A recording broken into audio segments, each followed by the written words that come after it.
ថ្ងៃនេះក៏ជួបខ្ញុំសាជាថ្មីគឺថ្ងៃនេះគឺចេញដំណើរទៅភ្ជួរដីជាមួយបងប្រុសខ្ញុំហើយនេះគឺយើងមកដល់ចការហើយបងប្អូនគឺយើងចាប់ផ្ដើមភ្ជួរដីដើម្បីប្រែដីឲ្យវាងាប់ស្មៅចឹងណាហើយយើងអត់ទាន់ព្រោះទេបងប្អូនអាខាងហ្នឹងដោយសារតែយើងត្រូវព្រោះសូវធ្ងន់បើសិនយើងព្រោះហើយខ្លាចស្មៅច្រើនចឹងណាព្រោះសេដីទួលអានេះគឺជាដីដែលយើងទៅតែឈូសឲ្យថ្មីចឹងយើងអត់ទាន់ព្រោះទេបងប្អូនហើយកន្លែងមកខាងនេះវិញគឺខ្ញុំអង្គុយមើលបងប្រុសខ្ញុំព្យួរអញ្ចឹងណាហើយតែកៅខ្ញុំគឺមានភ្នំដល់ពេលភ្លៀងអញ្ចឹងទៅទេសភាពឡើងខៀវស្រងាត់តែម្ដងហើយខាងក្រោយខ្ញុំនេះគឺព្រោះហើយខ្លះដែរហើយបងប្អូនណាកន្លែងណាដែលស្រែយើងចិត្តទឹកចិត្តអីអញ្ចឹងណាហើយយើងព្រោះបានចិត្តហើយបងប្អូនខាងខ្ញុំមកហើយនេះគឺខ្ញុំដើរទៅកន្លែងបងខ្ញុំព្យួរអញ្ចឹងណាហើយដើរមកមើលទេសភាពភ្នំនេះខាងក្រោយខ្ញុំគឺខ្ញុំព្រោះហើយបងប្អូនសំខាន់គឺទេសភាពខាងនេះគឺស្អាតមែនទែនបងប្អូន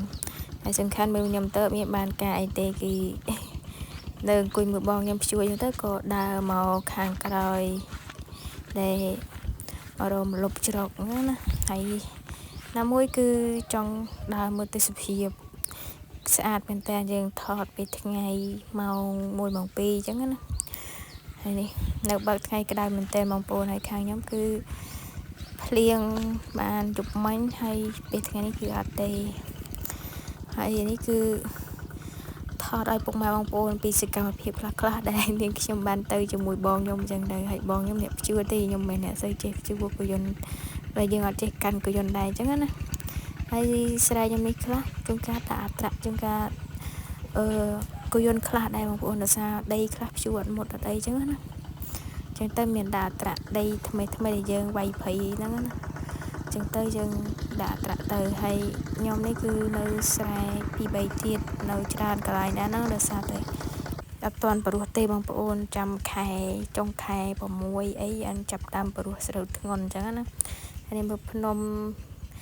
ខ្ពស់ណាបងប្អូនភ្នំកជើបាយនេះហើយឥឡូវខ្សែភ្លើងបានតដល់ចការខ្ញុំហើយបងប្អូនស្រួលមែនតើហើយនេះបងខ្ញុំមកខាងនេះគឺព្យួរទៀតហើយគឺអត់មានតែនេះទេគឺព្យួរតែម្ដងពេលវេលាយើងត្រូវតែព្យួរដល់ខែធ្វើស្រែចម្ការអញ្ចឹងណាសំខាន់គឺព្យួរទាំងថ្ងៃក្តៅចេះតែម្ដងបងប្អូនគឺក្តៅមែនតើហ្មងណាតែពេលយើងភ្លៀងយើងខ្លាចទន់ទះអញ្ចឹងទៅហើយពេលក្តៅយើងក្តៅតែធ្វើម៉េចបើយើងត្រូវតែធ្វើការងារហ្នឹងឲ្យហើយអញ្ចឹងណាដោយសារយើងព្រោះឆាប់អីដែរហើយទេសភាពមានដើមអាស័យព្រិចអីអញ្ចឹងទៅដើមឈើលាស់ខៀវបំប្រងចលឹកវាខៀវស្អាតដល់បងប្អូនហើយមើលទៅតិចភ្នែកតែម្ដងហើយទេសភាពសាមញ្ញបែបជនបទអញ្ចឹងណាបងប្អូនហើយមើលបងខ្ញុំគាត់ខំប្រឹងព្យួរគយន្តអ្នកស្រុកខ្លះគេហៅកលេថងខាងខ្ញុំគឺហៅគយន្តព្យួរស្រែមើលដីខ្លះព្យួរអត់ចង់មុតដែរហ្នឹងបងប្អូនដោយសារវាឆ្អិតដោយសារតែវាហាប់ដីអញ្ចឹងណាតែយើងព្យួរមុតទៅយើងទៅតាមនឹងទៅធ្វើមិនដែលយើងបខំនេះក៏ព្យួរមុតដែរហើយនេះបងខ្ញុំនៅហាយក្តៅហើយពីอะไรខ្លីពីថៃខាងនេះគឺព្យួរដីហើយនៅពីដែរហើយនេះបងខ្ញុំអ្នកកាន់ថតឲ្យទេសភាពស្អាតណាបងប្អូនអានោះពេលព្រឹកព្រលឹមពេលខ្ញុំទៅព្រោះស្រូវទៅមួយបងខ្ញុំមកហើយបងខ្ញុំព្យួរច្រើនណាបងប្អូនហើយគឺយើងមិនព្យួរដូចអត្រាណាបងប្អូនដើរតាមក្តៅ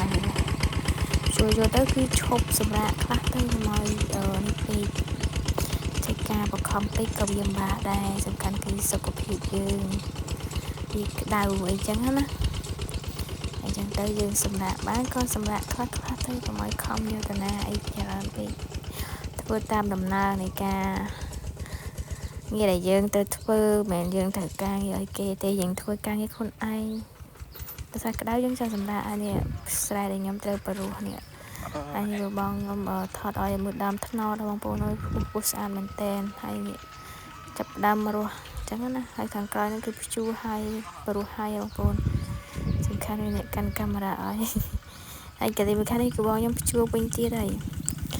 ឃើញតែព្យួរណាបងប្អូនបើព្យួរអត់ទាន់ហើយអញ្ចឹងណាហ ហើយខាងបងប្អូនមានបានប្រុសខ្លះអីនៅអញ្ចឹងហើយខាងខ្ញុំនេះគឺប្រុសស្រូវធ្ងន់ផងស្រូវដួលផងស្រូវ3ខែផងអញ្ចឹងណា